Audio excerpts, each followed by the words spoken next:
안녕하십니까. 하나님의 은혜로 이 성전에 오신 우리 성도님들 진심으로 환영하고 반갑습니다. 참 이 코로나 사태가 뭔가 좀 줄어들든지 사라지든지 그런 징조가 보여야 되는데 계속 또 늘어나고 이번에 보니 또 재확산될 상황을 좀 보여주고 있는데, 하나님께서 다시 한번 우리가 하나님의 은혜를 구하고 능력을 구함으로 이 모든 위기들을 잘 이겨내고 또 교회가 본래의 모습으로 돌아올 수 있도록 우리 성도님들 많은 기도를 부탁드리겠습니다. 하나님의 말씀 사도행전 13장 1절부터 5절까지 있는 말씀을 보겠습니다. 사도행전 13장 1절부터 5절까지의 말씀입니다.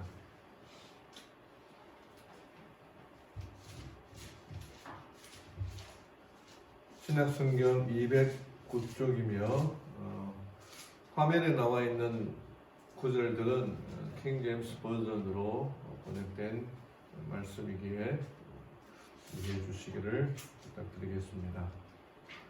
다 찾으셨죠? 제가 천천히 읽어 드리겠습니다.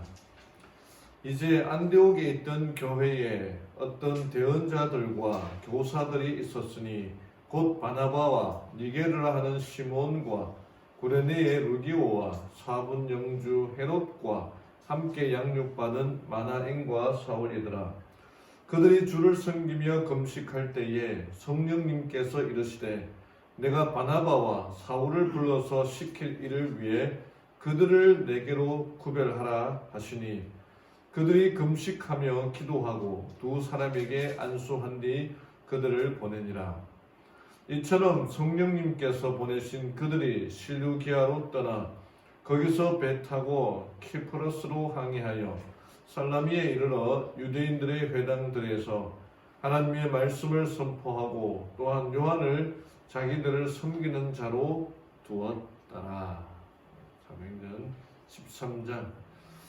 이제 크게 사도행전을 세 부분으로 나누면은 1장부터 7장까지 7장의 스데반의 순교로 이제 하나님의 말씀의 사역이 예루살렘에서만 전파되는 사역이 7장 스데반의 사건으로 말미암아 사마리아와 유대 지방에 이르게 됩니다.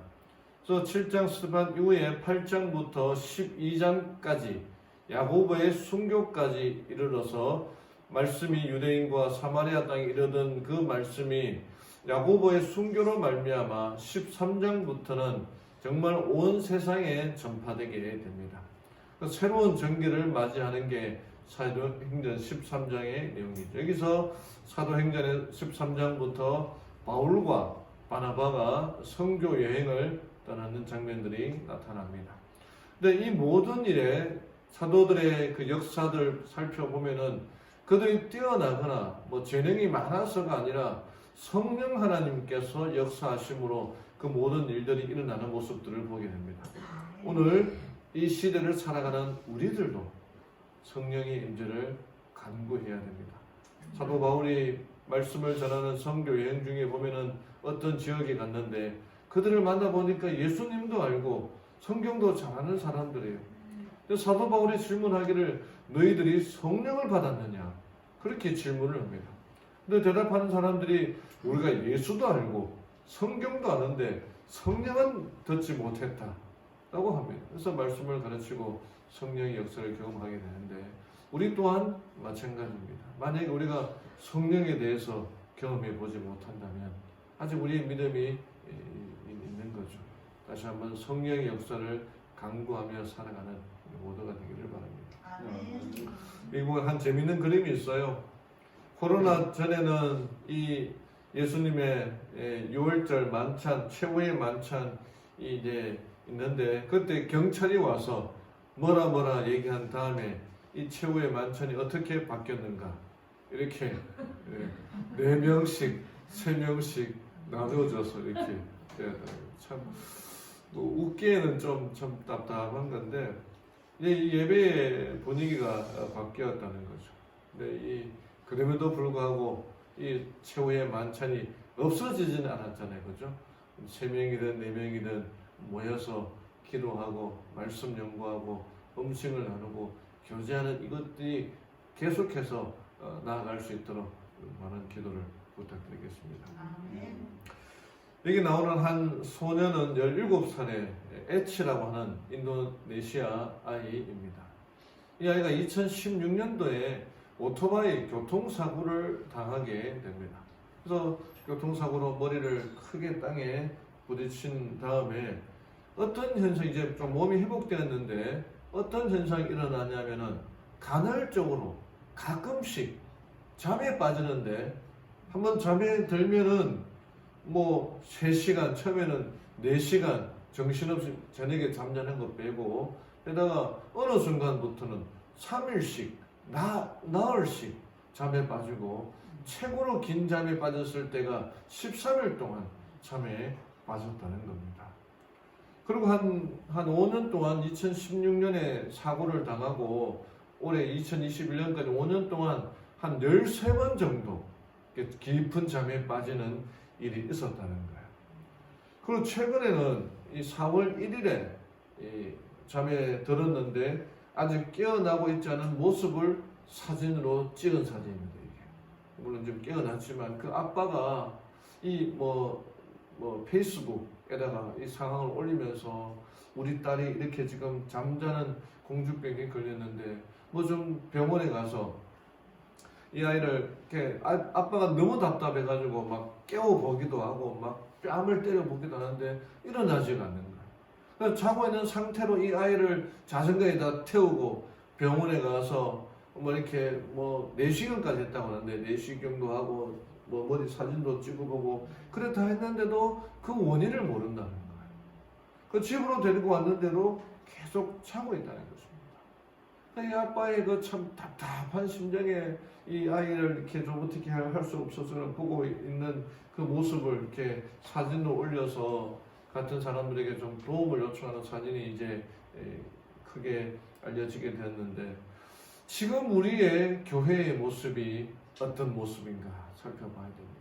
예수님께서 우리를 막 깨우고 어떻게든지 성령을 부어주려고 하는데 우리가 좀 잠자고 있는 모습이 우리의 모습이 아닌지 다시 한번 우리가 하나님의 말씀으로 돌아가고 하나님의 능력을 간구하며 살아가야 할 때가 바로 지금이라고 생각됩니다. 더 기도하며 더 모이기를 애쓰며 더 하나님의 능력을 구하는 때가 지금이 아니겠습니까? 다시 한번 하나님께 우리의 간절함을 간구하며 하나님의 은혜를 구하며 살아가는 우리 모두가 되기를 바랍니다. 한때 이 크리스찬 투데이의 편집장이었던 로랜드 빙햄 박사의 이야기가 있습니다. 이분이 이제 일요일 교회 소위 말하는 다니는데 목사님이신데 그가 하루는 서재에서 이 말씀을 연구하면서 있는데 갑자기 아내가 들어와서 그 사모님도 그 주일 학교의 교사인데 뭐라고 질문하느냐면은 내일 아침에 일요일 아침에 어린이반에서 휴거에 대해서 성경 이야기를 하려고 합니다. 그런데 예수님께서 다시 와서 몰래 조용히 데려가신다는 말을 성경에서 어디 있는지 찾지를 못하겠어요 하고 이 목사님에게 도움을 요청한 것입니다. 그래서 목사님은 이렇게 말씀 준비에 집중하고 있으니까 성경 찾기도 좀 그렇고 해서 데살로니가 전서 4장 16절을 찾아보세요. 그렇게 이야기를 합니다. 아내는 돌아가서 그 성경절을 찾아서 읽었습니다. 데살로니가 전서 4장에 16절에 어떤 말씀이 있어요? 여기 나와 있죠. 주께서 호령과 천사장의 소리와 하나님의 나팔 소리로 친히 하늘로부터 강림하시리니 그리스도 안에서 죽은 자들이 먼저 일어나고. 그 사모님은 목사님에게 뭘 질문한 거예요? 휴거는 비밀 승천, 비밀 재림이라 그렇게 할 수 있죠. 그에 관계된 성경 말씀이 어디냐라고 물어봤는데 그 목사님이 데살로니가 전서 4장 16절 얘기해서 방에 와서 읽어보니까 이 말씀이 휴거에 관한 말씀입니까? 어떤 말씀입니까? 재림에 관한 말씀이라서 이 사모님이 말씀을 읽은 다음에 돌아와서 목사님에게 뭐라고 말하냐면은, 여보, 이건 아마도 성경에 나오는 가장 시끄러운 구절인 것 같아. 그렇게 말합니다. 그렇습니까? 안 그렇습니까? 이게 이 조용한 말씀이 어디 있어요? 여기 주께서 호령이 뭡니까? 열중샷, 전체 차렷 하는 게 호령이거든요. 그 다음에 발 맞추고 갓, 하나 둘 가는데 이 소리를 작게 할 수 있습니까? 그 다음에 천사장의 소리 역시 마찬가지죠. 막 나팔 소리 뭐 이런 소리가 나는데, 여보, 이 소리는, 이 성경 구절은 모든 성경에서 가장 나오는 시끄러운 구절인 것 같아. 그러니까 이 말씀이 전혀 비밀스럽고 조용한 구절이 아니지 않습니까? 휴거를 나타내는 구절이 아니지 않습니까? 근데 이 목사님의 마음에 아내가 했던 말, 여보, 이 성경 구절이 성경에서 나오는 가장 시끄러운 구절인 것 같아는 이 말이 계속 이 목사님의 마음을 괴롭혔는데, 이 몇 주가 지나도록 이 단순한 한마디가 나를 괴롭혔는데, 그리고 성경을 다시 연구하면서 이런 질문으로 결론을 내리겠습니다. 그러면서 여러분도 만약 휴거를 믿고 계신다면 이 간단한 질문에 대답해 보십시오. 혹시 휴거를 믿는 사람이 있다면 이 질문에 대답해 보라는 것. 질문이 뭐냐? 성경 어디에 있습니까? 예수님께서 조용히 몰래 비밀스럽게 오신다는 말씀이 성경 어디에 있습니까? 그렇게 질문해 보라는 겁니다. 평생 나는 그리스도의 은밀한 오심에 대해 들었습니다. 그러나 그것이 사실이라면 우리는 이것을 성경에서 찾을 수가 있어야 합니다. 그리고 이 로렌드 빙헨 박사는 휴거에 대한 이 재림에 대하여 왜곡되었다는 사실을 깨닫고, 재림은 정말 문자적, 가시적, 가청적 이루어질 수 있는 최종적 사건으로 인류 역사의 마지막 사건이다라고 그렇게 고백하게 됩니다. 여러분, 어쩌면 우리가 코로나나 우리의 신앙이 더 잠들어 있을지 모르겠습니다. 더 그냥 눈을 감고 있을지 모르겠습니다. 다시 한번 우리의 눈을 떠서, 영적인 눈을 떠서 우리 주님의 재림이 더 가까우고 있음을 알아야 됩니다. 깨달아야 됩니다. 더 그냥 한숨만 쉬고 아이고 어떻게 되겠나 걱정하지 말고, 우리 주님께서 말씀하시고 약속하시는 것이 무엇인지, 특별히 사도행전에 나타나는 이 성령의 역사와 제자들의 사역을 통해서 우리가 해야 할 일이 무엇인지 깨달아야 되는 것입니다. 다시 한번 성령의 역사를 강구하며 갈망하며 살아가게 되기를 간절히 바랍니다. 오늘 사도행전 13장에 나타나는 내용은요, 안디옥 교회, 최초로 그리스도인이라고 하는 호칭을 들었던 이 안디옥 교회에서 세계 선교에 대한 비전을 갖고 나아가는 그 모습들이 나타나게 됩니다. 이제 알렉산더 시대, 그리스의 알렉산더 왕이 죽고 난 다음에 이 전 세계가 네등분하지 않습니까? 그 중에서 이 셀루쿠스 왕조에 의하여 안디옥이라는 곳에, 안티오크라고 하는 사람의 왕의 이름을 따서 안디옥이라고 하는 곳에 교회가 생기게 되었고, 이 전 세계의 수도 중에 하나였던, 중심 중에 하나였던 이 교회에서 정말 바나바와 사울을 세워서 하나님의 선교사로 보내는 역사가 일어나는 곳입니다. 어떻게 이 안디옥 교회는 그들만이 살아가기에도 힘들었을 그 당시에 선교사로 파송하는 그런 일들이 일어나게 되었을까? 이 안디옥 교회는 어떠한 마음으로 그들이 살고 있었기에, 그리스도인들이 어떻게 하였기에 그들이 하나님의 말씀을 전하는 교회가 되었을까? 오늘 이 시대를 살아가는 우리 삼당진 교회는 어떠한 모습이 되어야 될까? 한번 살펴보기를 원합니다. 오늘 말씀의 제목은 하나 되어 일하는 교회라는 제목으로 사도행전 13장 1절부터 5절까지 나타난 말씀을 통해 우리가 배울 수 있는 교훈이 무엇인가 찾아보기를 원합니다. 첫 번째로 배울 수 있는 것은요, 연합하여 일하는 교회입니다. 사도행전 13장 1절을 딱 읽으면서 우리는 어떤 생각이 들었냐 하면은, 이야, 이 교회에 별의별 사람이 다 모였구나, 그렇게 생각을 해야 됩니다. 1절에 이제 안디옥 교회에 있던 교회에 어떤 대언자들과 교사들이 있었으니 곧 바나바와 니게르라 하는 시몬과 구레네의 흑인 구레네의 루기오와 사분 영주 또는 분봉왕이라 그러죠. 헤롯과 함께 양육받은 마나엔과 사울이더라 라고 그렇게 했습니다. 여기에 교사들, 예언자들, 여기 뭐 주석에 보니까 대언자들과 교사들 이 문맥에 보면은 대언자들은 3명, 선지자들은 3명이고 교사는 2명이다, 그렇게 나타나 설명하고 있는데, 바나바는 어떤 사람입니까? 정말 이 부자였어요.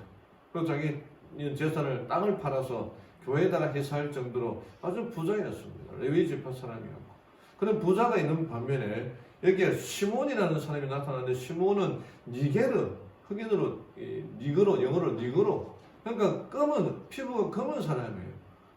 그 사람, 그 흑인들도 있고, 그다음에 구레네의 루기오, 이 구레네도 역시 그 지방이 흑인 지방, 에티오피아 지방인데, 우리식으로 따지자면은 이주 노동자, 그렇게 할 거예요. 외국에서 우리나라에 돈 벌기 위해서 온 사람인데도 이 사람이 선지자 역할을 감당하고 있어. 그 다음에 여기에 사분 영주 분봉왕 헤롯과 함께 양육받은 마나엔인데, 그 신분이 귀족인 아주 높은 지위를 갖고 있는, 헤롯하고 같이 양육받을 정도로, 젖동생이라 되어 있는데 같이 양육받을 정도로 높은 지위에 있는 귀족 출신의 마나엔이라는 사람과, 그 다음에 또 사울은 또 어떤 사람입니까? 한때 그가 회심하기 전에 정말 자기의 온 노력을 다해서 그리스도인들을 핍박하다가 회개해서 돌아온 사람, 뭐 우리 식으로 따지자면 전과자, 범죄자가 있는 거예요. 그러면 이런 교회의 구성원들을 볼 때 어떻게 생각하십니까? 뭐 우리 교회에 뭐 잘 말을, 우리 나라 말을 서툴게 하는 이주 노동자가 와서 있는데 그 사람이 안신학교 반 교사야. 그리고 뭐 다른 데서 온 이상한 사람인데 그 사람이 선지자야. 그 교회가 어떻게 되겠어요? 그 다음에 부자도 있고, 뭐 그런 다양한 계층의 사람도 있으니까 서로 자기의 어떤 계층과 자기의 어떤 형편에 막 서로 하다 보면은 문제가 엄청 많을 것 같은 교회가 안디옥 교회였다는 겁니다. 근데 그 교회가 하나님의 말씀으로 하나 되어서 선교의 역할을 감당하는 그런 교회가 되어가는 모습들을 보게 되는 겁니다. 우리가 이 교회가 성령으로 하나 되는 게 필요해요. 말씀으로 하나 되는 게 필요합니다. 몇 년 전에 한 대형 교회 홈페이지에 이런 글이 올라왔습니다. 6년을 섬긴 교회, 정작 슬플 때 위로받지 못했다. 이게 한 교회, 그 교회 한 대형 교회에, 이름을 좀 그렇지만 아주 큰 교회에 한 청년이 이제 교회에 나오기 시작했는데, 교회에 나오면서 너무나 이 말씀에 감사해서, 또 성도 간의 교제가 너무 좋아서, 혹시 성도들 가운데 뭐 경조사가 있거나 또는 뭐 그런 있으면은 없는 시간 내어 쪼개가며 위로하고, 없는 돈 쪼개서 조문하고 봉사도 하고 막 그렇게 하였습니다. 그러던 중에 할아버지가 돌아가셨어요. 할아버지가 돌아갔다고 교회에 알렸는데 교회에서 아무런 연락도 없는 거예요. 왜냐하면 그 교회가 정한 룰이 있는데, 직계 가족 외에는 조문을 가지 않는다. 그 직계는 자기 아버지, 뭐 자녀, 이런 뭐 부모님 이런 게 아니겠습니까? 근데 할아버지가 돌아가셨으니까 직계가 아니라는 거예요. 이 청년이 너무 섭섭하다고 이제 글을 올린 것입니다. 나중에 시끄러졌고 결과가 어떻게 나왔는지는 뭐 말씀드리지 않겠습니다만은, 그러니까 이 교회가 대형 교회임에도 불구하고 그런 섭섭한 일들이 일어나게 된다. 그럼 우리가 교회 생활하면서 섭섭한 일들이 일어납니까? 같은 우리 안식일 교회라고 하지만, 형제가 하나 된 이 교회라고 하지만 아쉬운 일도 일어나고 좀 섭섭한 일도 일어나죠. 왜 교회가 나한테 그렇게 할까? 내가 그렇게 봉사하고 섬기며 일했는데 왜 교회와 교회 성도는 이렇게 일할까? 그런 생각이 들 때가 있죠. 그게 바로 사단이 주는 생각입니다. 여기 어떤 아빠가, 한 아들이 아빠한테 이렇게 묻습니다. 아빠, 어떻게 하면 좋은 여자, 괜찮은 여자 만날 수 있을까요? 그러니 아빠가 대답하기를 아들아 그런 건 신경 쓰지 말고 너의 그 초점을 이제부터는 내가 어떤 좋은 남자가 될 것인지 거기다가 맞춰라. 여러분 교회가 사랑이 없다. 뭐 사랑이 없을 수도 있죠. 근데 사랑이 없다고 불평하지 말고 내가 그 사랑을 나눠줘야 된다는 거예요. 교회가 친절하지 않다. 이렇게 복잡한 게 많다. 그럴 때 내 자신이 친절한 사람이 되어야 됩니다. 언제까지 교회를 향하여 우리가 불평, 불만 해야 되겠습니까? 하나님 안에서 연합을 해야 됩니다.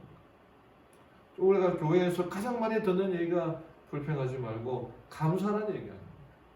이게 한 원망보다는 찬양이 필요한데 어느 교회 장로님이 불평이 가득한 장로님이 계셨어요. 어떻게 장로가 되었는지 모르겠지만 무슨 불평을 하냐면은 어떻게 에덴 동산에서 이 아담과 하와의 범죄 때문에 내가 이렇게 고생하느냐 하는 그런 불평과 불만을 계속 말하는 거예요. 좀 신앙생활 하다가 좀 뭐 생활하다가 조금만 힘들면 아이고 그 할아버지 아담 할머니 하와 때문에 내가 이런 고생하는가, 왜 내가 이렇게 그 할아버지 할머니 때문에 내가 왜 이런 고생을 해야 되는가. 선악과를 괜히 따먹어. 만약에 그 선악과를 안 따먹었다면 내가 이렇게 농사도 안 짓고 편하게 좀 살 수 있었을 텐데 왜 이렇게 쫓겨나가지고 그 사람들 때문에 내가 이렇게 고생하느냐. 그런 불평불만을 하는 것이었습니다. 근데 늘 이렇게 불평불만한데 좀 도가 지나쳐서 선을 넘어서 목사님이 이렇게 저렇게 얘기하며 설명도 하고 좀 성경 공부도 했지만은 영 들어주지를 않는 거예요. 그러나 어느 날 목사님이 안 되겠다. 이번에 좀 뭔가 좀 큰 충격적인 좀 가르침을 가져야겠다라고 생각하면서 이분을 식사에 초대해서 장로님을 초대해서 음식을 잘 차려놓고 이제 기도하는 중에 밖에서 누가 왔다는 소식을 듣고 나가려고 하면서 이 장로님에게 뭐라고 말하면 여기 이제 음식들이 다 차려져 있는데 여기 이제 뚜껑이 덮여 있는 그릇이 덮여 있는 이 음식은 절대로 열어보지 말고 그냥 다른 거 드십시오. 식사하십시오. 제가 갔다 온 다음에 이것을 열어놓겠습니다. 라고 그렇게 말씀하였습니다. 근데 장모님 어떻게 할까요? 다른 건 다 맛있는 게 뭐 진수성찬 차려져 있지만 그 안에 있는 작은 이 그릇, 뚜껑 덮인 그릇이 무엇인가 궁금해가지고 딱 보고 다시 덮으면 되겠지 싶어가지고 그 뚜껑을 딱 열었는데 뭐가 있어요? 예, 파리가 포르륵 하면서 날아가 버리는 겁니다. 이 장모님이 깜짝 놀라가지고 그 파리를 막 잡으려는데 파리가 쉽게 잡힙니까? 막 잡으려는데 막 먼지가 막 일어나고 있는 그 순간에 목사님이 들어오셔가지고는 장모님이 이렇게 막 뛰어다니는 모습을 보고 아니 장모님 여기 다른 음식도 이렇게 많이 있는데 왜 하필이면 그것을 열어보셨습니까? 라고 하니까 이 장모님이 할 말이 없는 거예요. 네, 목사님 말씀하시기를 장모님은 분명 아담 할아버지의 후예입니다. 호기심 때문에 그렇게 했어요. 그래서 장모님 우리가 이 성경에 나타나는 여러 일들 가운데에 어떤 부분들은 정말 명쾌하게 설명이 되는 부분도 있고 근데 어떤 부분들은 우리가 아무리 이해를 하려고 해도 이해 안 되는 부분들이 있습니다. 이해되는 부분을 인하여 우리가 감사해야지 이해되지 않는 부분들에 대해서 불평하고 불만을 퍼뜨린다면 우리의 믿음이 자라날 수가 없는 겁니다. 그래서 장모님 불평하기보다 하나님께서 우리에게 베풀어 주신 그 사랑이 얼마나 감사합니까? 여기 놓이는 여러 음식들 가운데 먹지 말라고 한 거를 뚜껑 열지 말라고 왜 열어보셨습니까? 다른 이해할 수 없는 그 부분들에 대해서 불평하기보다 우리에게 차려진 여러 수많은 음식들을 인하여 감사하며 살아가야 되지 않겠습니까? 그렇게 합니다. 그리고 교회에서 일어나는 일들, 우리가 이해할 수 없는 일들이 많이 있죠. 그럼에도 불구하고 하나님께 감사하는 훈련이 되어야 된다는 것입니다. 종교개혁 운동이 한창이던 1529년 당시에 종교개혁자였던 루터와 스위스의 쯔빙거리가 있었는데 그 두 사람이 견해가 달랐어요. 교회 지도자가 둘이가 있는데 견해가 다르니까 맨날 싸우는 것입니다. 어느 날 그 관계가 좋지 않아서 어느 날 이 쯔빙거리가 산에서 산책을 하는 중에 우연히 좁은 길에서 두 마리의 염소가 하나는 위에서 내려오고 하나는 밑에서 올라오는 그 염소를 보게 되었습니다. 근데 좁은 길에서 그 염소가 그 정면으로 마주쳤는데 그중 한 마리가 서더니 한 걸음 뒤로 물러나는 거예요. 그 돌진하려는 그 염소를 보면서 쭈뼛거리는 이 염소 둘이가 크게 싸움이 일어나겠다. 그렇게 생각을 했습니다. 근데 뜻밖의 광경이 벌어졌어요. 위에서 내려오고 있는 염소는 뛰으려고 돌진하려고 딱 하고서 쫙 했는데 서로 이제 부딪혀있는데 밑에서 올라오는 염소는 착 엎드리는 것입니다. 그러니까 위에서 내려온 염소는 착 엎드리니 밑에서 올라오는 염소가 엎드리니까 위에서 내려온 염소가 그냥 그 뛰어넘어서 지나가는 거예요. 그리고 몸을 숙였던 염소는 다시 일으켜서 올라가는 것이었습니다. 그래서 쭈빙걸리가 생각한 게 엎드리는 것이 위로 올라가는 것이며 이것이 겸손이다라고 하는 것입니다. 루터라고 하는 이 종교개혁자는 늘 의견이 맞지 않아가지고 막 티격태격 싸우다가 이 염소의 모습을 보고 엎드리는 것, 겸손한 것이 필요하구나 하고 생각하고 루터파와 제휴를 하고 다시 이 종교개혁이 크게 한 게 일어나게 되었다는 겁니다. 사도행전에 이런 말씀이 기록되어 있습니다. 교회 안에는 언제나 혼자 독자적으로 행동하고 싶은 사람들이 있어 왔다. 자기 개인의 판단을 최고의 것으로 여기고자 하는 사람들은 큰 위험 가운데에 있는 것이다. 주께서는 당신의 지혜로 모든 신자들이 유지해야 할 그 긴밀한 관계를 통하여 그리스도인은 그리스도인과 연합하고 교회는 교회와 연합하도록 계획하셨다. 여러분, 우리의 이 믿음 생활은 혼자 살아가는 게 아니에요. 내 혼자 말씀 열심히 보고 나 혼자 열심히 기도하고 살아가는 게 아니라 같이 손을 잡고 같이 연합하여 기도하는 거예요. 교회 안에 수많은 다양한 계층들이 있는데 그 계층들과 서로 싸우고 분쟁하고 헤어지는 게 아니라 같이 연합하며 기도하며 살아가는 게 필요하다는 것입니다. 이것이 성도의 사명이며 임무이며 해야 할 사역인 것입니다. 주의 이 안디옥 교회에 나오는 이 성도들의 모습을 통하여 본을 받고 함께 연합하며 살아가는 신앙생활하는 우리 성도님들 되기를 간절히 바랍니다. 두 번째로 우리가 배울 수 있는 것은 성령의 음성을 듣고 순종하는 교회라는 겁니다. 그들이 주를 섬기며 금식할 때에 성령님께서 이르시되 내가 바나바와 사울을 불러서 시킬 일을 위해 그들을 내게로 구별하라 하시니 그들이 금식하며 기도하고 두 사람에게 안수한 뒤 그들을 보내니라. 성령이 직접 얘기했다고 한다면은 누가 그 사실을 확인할 수가 있겠습니까? 성령의 음성을 들은 사람이 얘기한다고 하면은 그 말을 어떻게 믿을 수가 있겠습니까? 근데 이 안디옥 교회 사람들은 성령이 얘기했다는 말을 믿음으로 받아들입니다. 그리고 바나바와 사울을 세워서 그들을 선교지로 보내라고 합니다. 그러니까 여러분, 이때 당시 안디옥 교회의 지도자는 바나바와 사울이었습니다.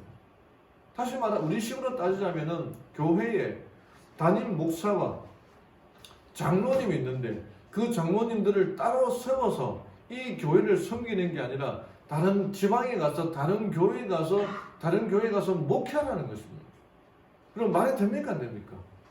담임 목사하고 장로님, 이 교회에 장로도 몇 명 없는데 그 담임 목사하고 담임 목사는 한 명밖에 없는데 그 두 사람을 세워가지고 다른 교회에 가서 교회를 섬기라니 그럼 여기 있는 교회는 어떻게 되겠습니까? 정말 말도 안 되는 하나님의 명령 아닙니까? 근데 이 명령에 이 안디옥 교회는 어떻게 해요? 그 성령의 말씀을 듣고 두 사람을 따로 세워서 정말 그런가 금식하고 구별해서 기도하고 두 사람을 안수한 다음에 보낸 것입니다.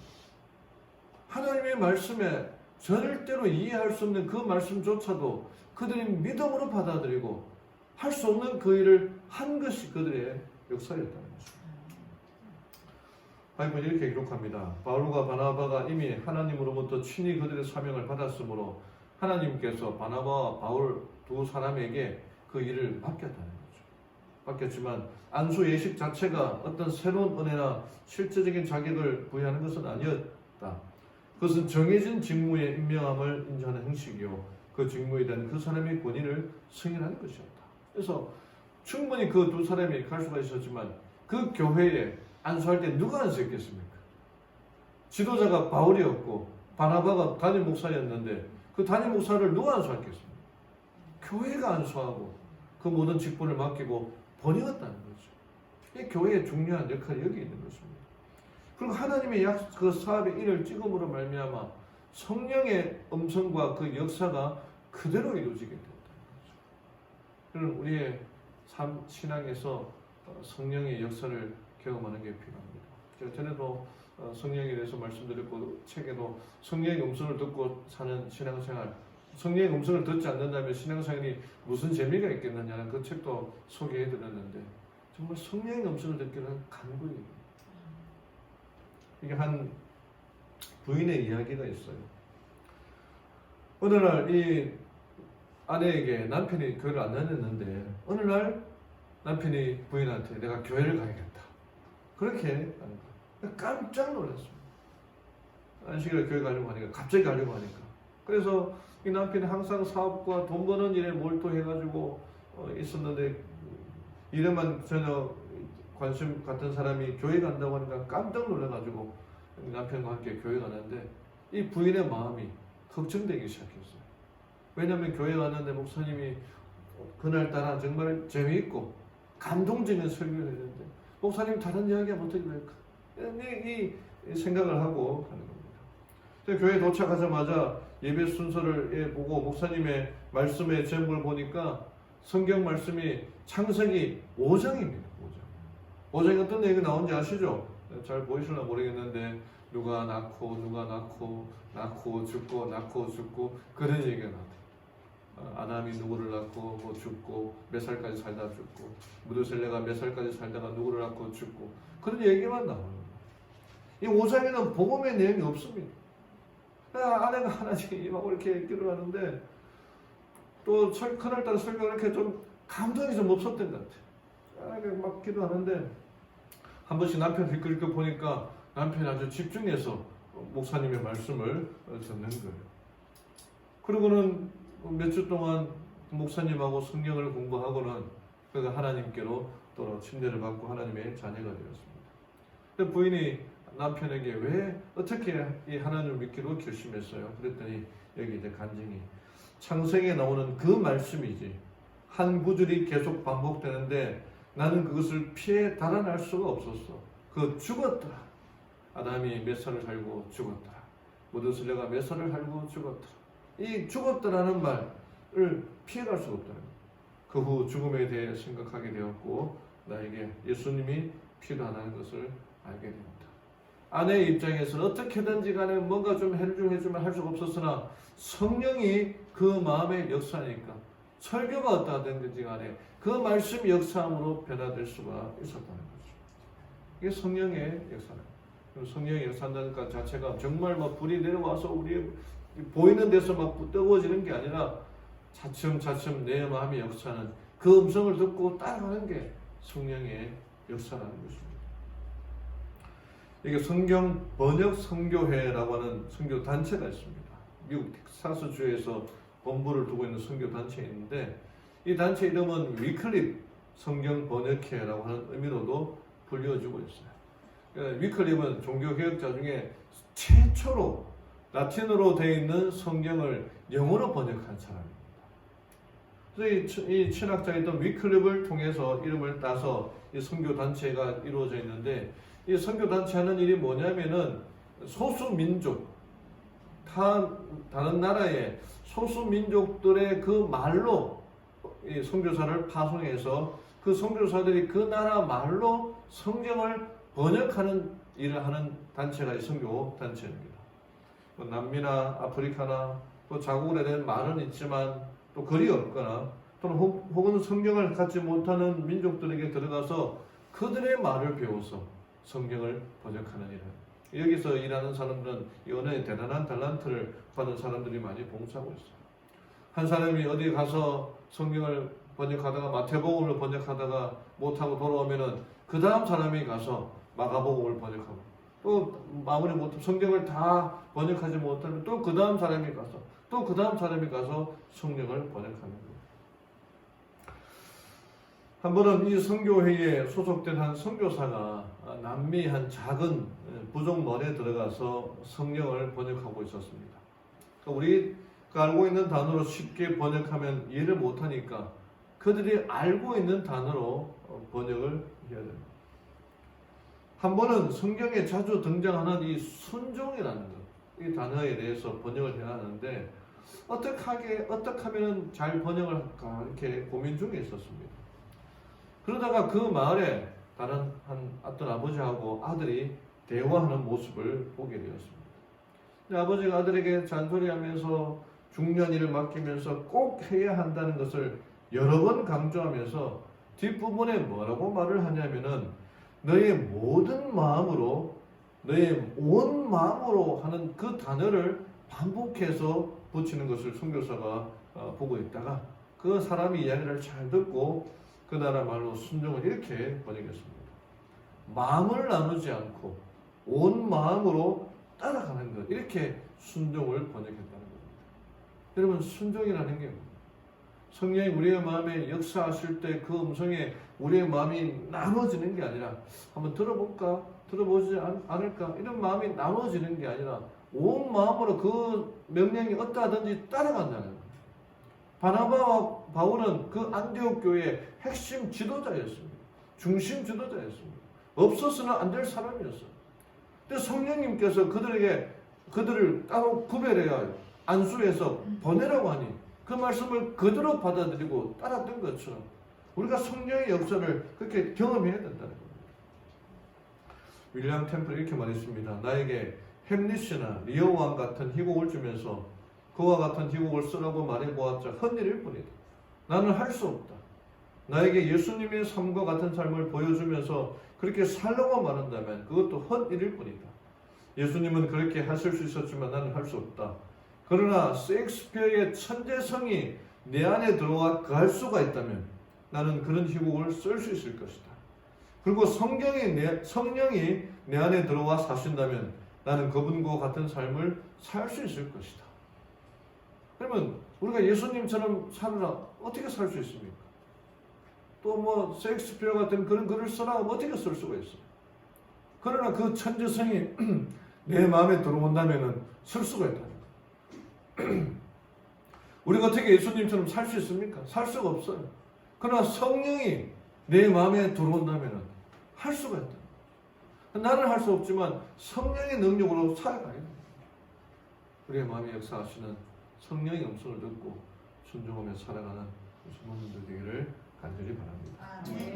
마지막으로 목적이 분명한 교회가 되어야 된다. 이처럼 성령님께서 보내신 그들이 실루기아로 떠나 거기서 배 타고 키프로스로 항해하여 살라미에 이르러 유대인들의 회당들에서 하나님의 말씀을 선포하고 또한 요한을 자기들을 섬기는 자로 두었더라. 안디옥 교회는 그 교회가 왜 존재하는지 분명한 이유를 알았습니다. 그 안디옥에서만 말씀을 전하는 사에게 할 뿐 아니라 사람을 선교사로 보내어서 실루기아, 키프로스, 살라미 이 온 유대인들의 회당에 하나님의 말씀을 전하는 교회로 선교사들을 파송하는 교회가 되었다. 우리도 우리의 역사가 우리의 이 삼성전에 있는 바운드를 믿는 것이 아니라 교회의 분명한 목적을 가지고 하나님의 말씀을 전하는 교회가 되어야 한다는 것입니다. 이게 한 사람의 이야기를 해드리고 오늘 말씀을 마치려고 합니다. 제임스 허드슨 테일러라고는 유명한 선교사, 중국 선교의 아버지라고 하는 허드슨 테일러가 있었습니다.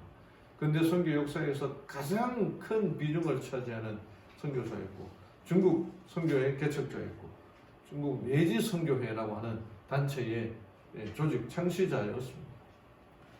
이 사람은 1849년 17살 때에 고등학교 1학년 나이에 회심의 경험을 하게 됩니다. 그리고 그해 중국 사람이 어떤 팔이라는 사람이 쓴 중국과 중국인이라고 하는 그 책의 서적을 읽고 중국 전통문화에 관심을 갖게 되어서 하나님의 언약에 감격하며 한평생 중국 복음화에 헌신하기로 결심하게 됩니다. 그때부터 선교사의 길을 살기 위하여 자기가 가지고 있는 것들을 나눠주기 시작했고 생활을 간소하게 되었는데, 그리고 이제 대학에 런던에 있는 대학에 들어가서 의학을 공부하게 됩니다.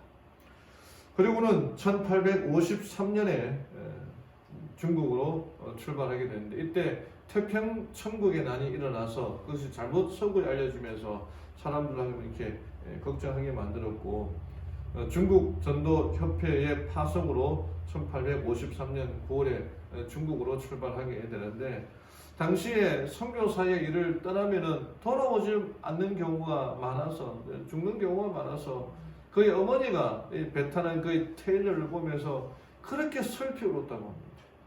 너무나 서글피 울어서 이 테일러는 그 엄마의 울음소리를 잊을 수가 없다고 나중에 얘기하게 되는데, 그 다음에 1853년 3월에 상하이에 도착을 하게 됩니다. 이때 홍건적의 난으로 중국은 너무나 피폐한 상태였고 난방도 안 되었고 뭐 아무것도 할 수 없는 그런 상태였습니다. 한 번은 옆집에서 불이 나서 죽을 뻔했는데 하나님께서 마침 그때 비를 내려주셔서 살아나는 그런 일도 있었다고 합니다.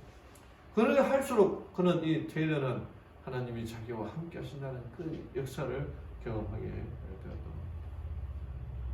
그 와중에 1853년 한 해만도 이 중국의 상하이에서 장수성, 그 다음에 그 저장성 등을 18번이나 오가며 복음을 전하는 일에, 그때는 이 자동차가 있었습니다. 늘 걸어 다녔는데 얼굴은 늘 태양빛에 타고 바른 물질들이 생겨서 늘 아팠고 늘 피곤한 상태로 그렇게 생활하였다고 합니다. 1857년 5월 29일 그의 생일부터는 런던 선교를 떠나 독립 선교를 하게 되는데, 그의 사무실에 하나는 에베네스, 하나님이 여기까지 도우셨다라고 하는 액자와, 또는 또 하나는 여호와 이레, 여호와께서 준비하신다는 그런 말을 써붙이고 하나님의 말씀을 구하고 하나님의 능력을 구하며 선교의 현장에 매일 다녔습니다. 제가 시간이 좀 지나서 내용들을 좀 생각하고, 그렇게 그가 열심히 선교 활동을 하는데, 한때 그가 이 테일러의 선교의 방법이 뭐였냐면은 선교회나 교단의 지원비를 받지 않는다는 거. 그러면서 그가 오직 기도함으로 선교를 돕는 기부금이 147만 1천 파운드였는데 한화로 계산해 보니까 22억이었습니다. 22억 원. 여러분 지금도 22억 원이 엄청나게 큰 돈 아닙니까? 근데 그때 당시에 22억 원이면 정말 말할 수 없을 정도로 큰 돈이죠. 정말 엄청난 금액을 그가 정말 기도함으로 이 후원을 받았다고 합니다. 정말 온 마음을 다해서 하나님의 선교 사역에 일하였다. 그럼 이 사람에게 하나님께서 축복해 주셨을까요? 복을 주셨을까요? 네. 참 놀라운 것은 고난이 있었는데 그의 첫 번째 공격 대상이 가족이었습니다.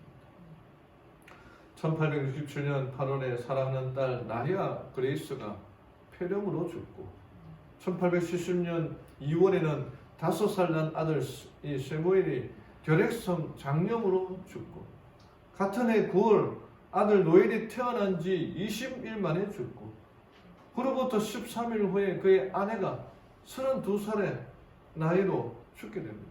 이 노엘이 태어나면서 상고를 겪어가지고, 그럼에도 불구하고 그의 아내와 4자녀를 잃고도 테일러는 선교를 포기하지 않습니다. 1900년도에 의아한 사건이 일어났는데, 이때 사건이 일어나면서 선교사와 선교사의 가족 51명이 죽는 비참한 사건이 있었습니다. 그런데 이 일을 통해서 중국 정부가 보상하려고 했지만 그 테일러는 그 보상조차도 받지가 않았습니다. 정말 이 선교 사역이 얼마나 열심히 했는지. 나중에 교회 역사였던 터크는 이렇게 말합니다. 사도 바울 이래 19세기까지 테일러만큼 큰 비전과 조직적이고 넓은 지역에서 선교한 사람은 없었다. 사도 바울이 정말 이 유럽 전 세계를 다 돌아다녔는데 19세기가 될 때까지 테일러만큼 사도 바울이 다녔던 그 지역에 복음을 전한 사람이 없었다는 거죠. 제2의 바울이었다는 것입니다. 이 구스타프 바르넥이라고 하는 선교 신학자가 이렇게 설명을 했는데, 성령과 신앙으로 충만했고 하나님의 부르심에 전적으로 자신을 맡겼으며 대단한 자기 부인의 능력을 지니고 있었고 가슴 속으로부터 우러나오는 연민의 능력을 가지고 있었으며 보기 드문 기도의 용사였고 놀라운 조직 능력이 있었으며 철저하게 솔선수범하는 인물이었고 지칠 줄 모르는 끈기를 가지고 있었으며 사람들에게 놀랄 만한 영향을 주는 인물이었으며 아울러 어린 아이와 같은 겸손한 마음의 소유자였다. 그렇게 좀 유명한 사람이라 그렇게 되어 있는데, 전혀 기독교적인 의미가 들어있지 않은 백과사전, 요즘 인터넷 위키라고 하는 백과사전이 있거든요. 그 위키 백과사전에 보니까 제가 깜짝 놀라 이렇게 기록되어 있습니다. 73세인 그는 아들과 며느리를 데리고 중국을 향했다. 그곳 기독교인들은 사랑과 존경심으로 영접해 주었고 어디를 가나 그를 중국의 은인으로 불렀다.